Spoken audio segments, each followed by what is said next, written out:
ناظرین کرام، اللہ تعالیٰ نے پاکستان کے شمالی علاقہ جات اور بالخصوص گلگت بلتستان کو بے پناہ خوبصورتی سے نوازا ہے۔ وادی ہنزا کا اگر ذکر کریں تو یہ اپنے دیکھنے والوں کو اپنی خوبصورتی سے ورطہ حیرت میں ڈال دیتی ہے۔ ہنزا جو کہ اصل میں ہنزو ہے اور مقامی زبان میں بھی ہنزو ہی استعمال ہوتا ہے، باہر کی دنیا میں بگڑ کر ہنزا بن گیا۔ ہنزا کے باسیوں کا کہنا ہے کہ وہ سکندر اعظم کے یونانی فوجیوں کی اولادیں ہیں، جنہیں بروشو کہا جاتا ہے۔ ان کے آباء و اجداد شامانیت مذہب کے پیروکار تھے جو روح کی عبادت کرتے تھے، لیکن 15ویں صدی میں یہاں اسلام آیا اور 1830 تک کئی لوگ مسلمان ہو چکے تھے۔ وادی ہنزا کا گاؤں التت اپنے قلعے کی وجہ سے دنیا بھر میں مشہور ہے۔ آلتت تبتی زبان کا لفظ ہے جس کا مطلب ہے اس طرف نیچے۔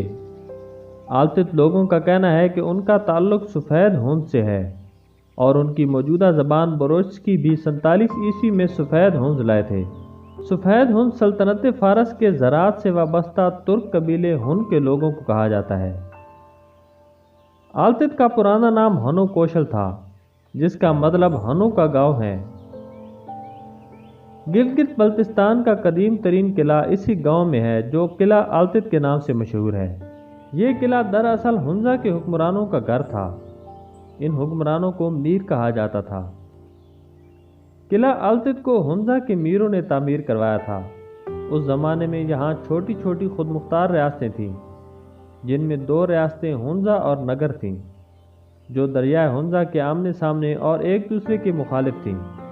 اس قلعے کی تعمیر کا مقصد نگر کے میروں کے سامنے اپنی طاقت کا مظاہرہ کرنا تھا۔ قلعے کو بلتستان کے کاریگروں نے تعمیر کیا۔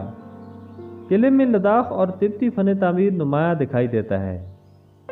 یہ قلعہ ایک پہاڑی پر بنایا گیا ہے جو دریائے ہنزا سے 1000 فٹ کی بلندی پر ہے۔ بطور محل تعمیر کی گئی اس عمارت میں ایک شکاری مینار، جسے واچ ٹاور بھی کہا جاتا ہے، تعمیر کر کے قلعے میں تبدیل کر دیا گیا۔ اس مینار سے ارد گرد کے علاقے پر آسانی سے نظر رکھی جا سکتی تھی۔ اس کے ساتھ ہی بنی ایک جگہ سے قیدیوں اور باغیوں کو سزا کے طور پر نیچے پھینکا جاتا تھا۔ دفاع کے پیش نظر اس کے دروازوں کی اونچائی 5 فٹ رکھی گئی تاکہ دشمن آسانی سے اندر داخل نہ ہو سکے۔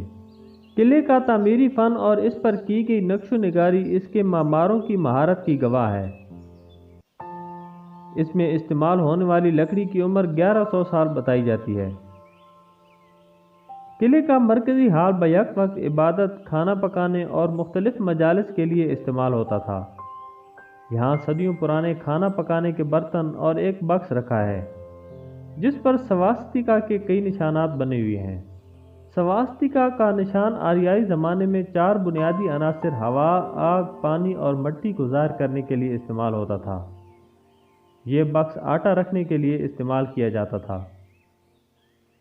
اس کے علاوہ دیگر کمرے پرنس اور شاہی خاندان کے دیگر افراد کے استعمال میں رہے، جن میں ان کے استعمال کی چیزیں آج بھی موجود ہیں۔ واچ ٹاور کے ساتھ ایک سٹور بنایا گیا ہے جس میں خشک میوہ جات رکھے جاتے تھے۔ اس کے ساتھ ایک 400 سال پرانی مسجد بھی ہے۔ قلعہ آلتت کی تعمیر کے تقریباً 400 سال بعد شاہی خاندان میں پھوٹ پڑ گئی اور پرنس شاہ عباس اور پرنس علی خان نے ایک دوسرے پر حملے کیے۔ پرنس عباس نے علی خان کو ایک ستون کے اندر چنوا دیا جو آج بھی ٹاور میں موجود ہے، جسے مقامی لوگ کھڑی قبر کہتے ہیں۔ قلعہ کا نیا حصہ 1891 میں انگریز دور میں تعمیر ہوا، جسے انگریز فوج نے اپنی رہائش گاہ کے طور پر استعمال کیا۔ تقسیم ہند کے بعد بھی 1972 تک یہ ایک شاہی ریاست کے طور پر قائم رہا۔ قلعہ آلتت مکمل ٹوٹ چکا تھا، جسے آغا خان ٹرسٹ برائے تاریخی ثقافت اور ناروے حکومت کی مدد سے بحال کیا گیا اور 2007 میں اسے عوام کے لیے کھول دیا گیا۔ وادی ہنزا کی شان قلعہ آلتت کی خاص بات یہ ہے کہ اس نے نہ صرف کئی بیرونی حملوں کا مقابلہ کیا بلکہ زلزلوں میں بھی یہ اپنی جگہ سے 1 انچ تک نہ سرکا۔